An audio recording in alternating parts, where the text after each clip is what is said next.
জায়গা তো অনেক লোক কথা বলতে কথা শোনা যায় না। শফিকুল ইসলামের গৌরবকে আমরা মাগুরার মোহাম্মদপুরে এবং আমরা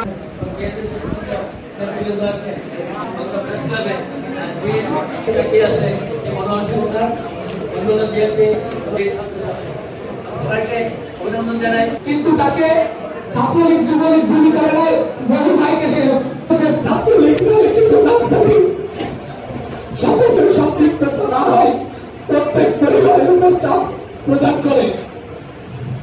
তার মধ্যে আমার সকল সমন্বয় বৃদ্ধ বাংলাতে ছাত্র জনতা একটি বিপ্লব ঘটিয়েছে এবং সেখান থেকে রাজশাহী বিশ্ববিদ্যালয়ে আমাদের একটি ছোট ভাই এবং আমাদের প্রোগ্রাম চলা দেখতে চাই না। আমরা তাদের সাথে আগে কথা বলেছি, আর এই অর্জন যদি সামান্য কারণ ভুলে অনুরোধ করব ছাত্র সমন্বয় আমাদের আচার আচরণ বৈষম্যবিরোধী ছাত্রদের যে কোনো আন্দোলন সংগ্রামে তাদের পাশাপাশি থাকবো।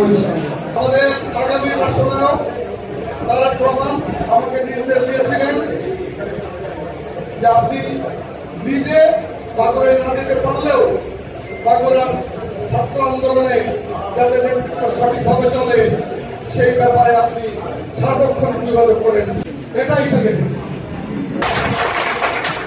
মানে যে বিজয় এসেছে তার বিনিময়ে যে রক্ত ঝরেছে বাগরার সন্তানেরাও অধিকে মানে চাপ যায়।